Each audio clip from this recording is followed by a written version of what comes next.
ESPN and Sports Illustrated's Andrew Brandt with Armen and Levack on 104.5 The Team. Joe Bianchino filling in for Jeff Levack today. And Andrew, one of the biggest surprises out of yesterday is that Tom Brady said that he has not yet spoken to the NFL. Can you shed some light on that investigation? Yeah, good to be with you guys. I mean, it's taken over the topics of not only football, but all sports and even news. I've been doing things on CNN and NBC this week. And I think what came out, like you said, the big takeaway from a press conference, he didn't say much, was that the NFL has not spoken to him yet. The way I read that, as I've tweeted out, is they haven't spoken to him personally, but they've spoken about speaking to him. And what I mean by that, they're intermediaries here. This is an investigation without subpoena power, like the Wells report, like the Mueller report, like George Mitchell's report on steroids 8 years ago. These are not congressional hearings. These are private investigations, and you can say no. Now, I don't think Tom Brady's saying no, but you got to look at what's in it for him. What is in it for him to cooperate with this investigation? Now, I guess he could be called on obstruction if he doesn't, but I think what's happening is somewhere in between. He's not saying, yeah, come on, let's talk, and he's not saying I won't talk. I think there's his lawyer, I think there's his agent, and I think there's the union that are asking the league, you know, what exactly do you want to ask him? And he's told you he doesn't know, and the stakes are pretty high. So my sense is they're still in negotiations on what and when his sit-down will be. But you do believe it's inevitable, a sit-down is coming at some point for sure. I do. I think it will happen before they get on the plane to Arizona on Monday.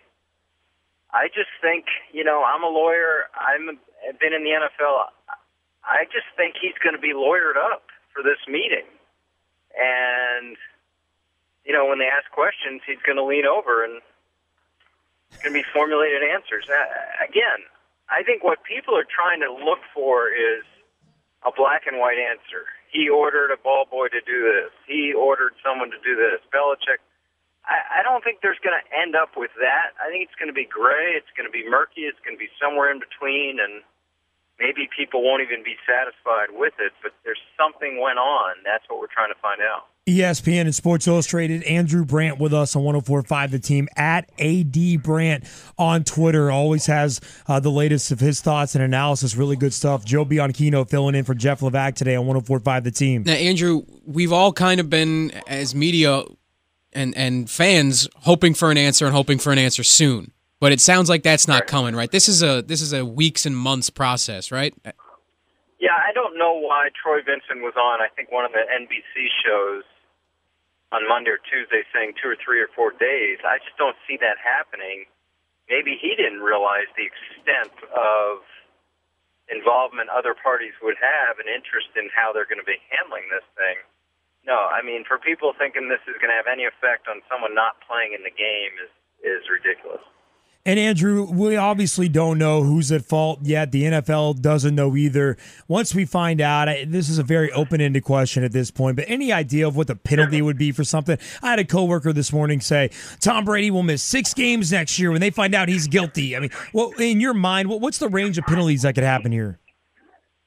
Well, I you know, just what I know about this whole issue, and by the way, let me say, I've been in the NFL 20 years, whether it's an agent or team executive. I had no idea about any of this. I didn't know about football administration and who gets it and when and PSI. I had no idea. But on the other hand, I was a business guy doing all the cap and contracts and dealing with the business side. I don't know if Bill Belichick can actually say that he's never known anything about this football pressure and administration. That seems to strain things for me. In terms of timing and a penalty, obviously penalty would depend on what they're fined. I don't think this will rise anywhere near the Spygate penalties of $500,000 fines, loss of a number one. That's not going to happen. I don't. Maybe a low-round pick, maybe a mid-round pick, and fines. Really, in terms of the fines, you know, the organization is going to have responsibility whether they knew or not. that was the case with Spygate. Robert Kraft got fined for Spygate. He had no knowledge of videotaping, and the commissioner believed he had no knowledge. So the Patriots, if there's wrongdoing, they're going to suffer here, whether they knew or not. In terms of the individuals, then we're going to focus on the who's. If it's some low-level staffer, he'll be fired, and we'll never hear his name again. But if it's someone like Brady, obviously we'll hear a lot more. Now, Andrew, the most plausible explanation for me and for a lot of people is that someone on the Patriots directed the balls to be deflated, and that's how it happened. But is it equally possible that the referees, immediately before the AFC Championship game, just didn't do their job and didn't check the balls properly? Well, I would think this investigation has already, I'd be shocked if it hasn't already talked to them, every ref that we worked that game. I would think that's the first place you start. And then this idea, I heard it along the way that the Colts could do it. Listen, the Colts balls were properly inflated. There's 100 cold games a year, and we've never heard this story before. So forget about the cold. You're right. There had to be some affirmative action for my colleague Chris Mortensen, to report this. And for the NFL not to deny it, and for no one to deny it. So I'm not going to, give it the excuse to the referees. And let me just say, I think it's lazy for people to say, well, it didn't affect the outcome of the game. That's not the issue. Or it's lazy to say, hey, every quarterback has specific needs. Doesn't matter. No. This is a competitive balance issue. This is the Patriots, who have been accused by many in the league of playing right to the edge all the time for the rules, and now they've crossed the line. Listen, I can't tell you how many texts and emails I've gotten from people in the league saying, gosh, they did it again. I hope they come down hard on them. There's a real paranoia / jealousy / dislike of the Patriots, because they play right to the edge. ESPN and Sports Illustrated's Andrew Brandt on Twitter at @ADBrandt tweeted earlier today, Andrew, that the NFLPA has filed a grievance over the new NFL conduct policy. Man, it just keeps giving off the field, doesn't it? Can you paint the picture for us of where we're at with the new NFL conduct policy and with this grievance? Yeah, I've covered this all fall with Ray Rice and Adrian Peterson. Along the way, the NFL promised and was developing a new conduct policy that dealt with domestic violence a lot more harshly than it ever has. But along the way, as I mentioned, the NFLPA thought, expected, reasoned that they'd be part of the process. And the NFL was like, no, you're not part of the process. We'll listen to you, like we'll listen to domestic violence groups, we'll listen to corporations, we'll listen to military, but we're not involving you. And basically it comes down to business. The NFL has the power to do this. They're not going to let the NFLPA have something they could not negotiate in the CBA and give them that power. So it's a power thing.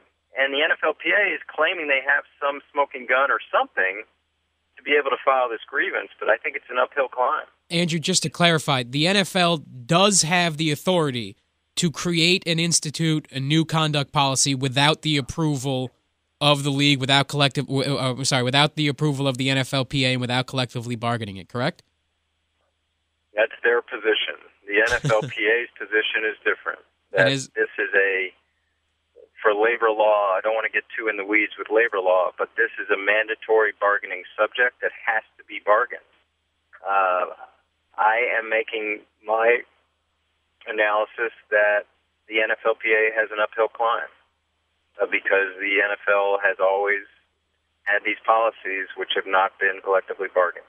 And you're already getting the questions on Twitter. Any chance of lockout, work stoppage, anything like that from the players' end? Yeah, I always get that. I just don't see it. Again, DeMaurice Smith's job is up for re-election in March.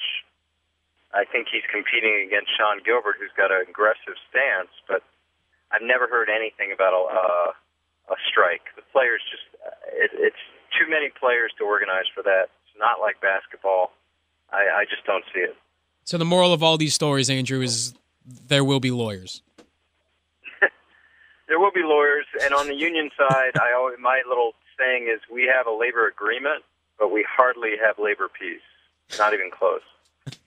ESPN and Sports Illustrated's Andrew Brandt. Find him on Twitter at ADBrandt. Andrew, you've been all over the place. Really appreciate it. Have you ever experienced a time in the NFL like this where lawyers like yourself were kept this busy? This is nuts, isn't it? Yeah, I mean, every time in August, September, and this is true when I worked in the NFL too. I tell my wife, now it slows down. The season is for the coaches and the players. My time is the off season. That hasn't been true this year. We'll see if the off season's slow. I doubt it, but the season has been full of off season intrigue, or off the field intrigue. And in a small way, I'm happy. I just think the more people know about this stuff and I can help them understand it, the better, because they're more informed fans. It's more than on the field. We greatly appreciate your information and your time today. Andrew Brandt, again, at ADBrandt on Twitter, a must follow. Andrew, thanks for your time today. Enjoyed it, guys. Thanks.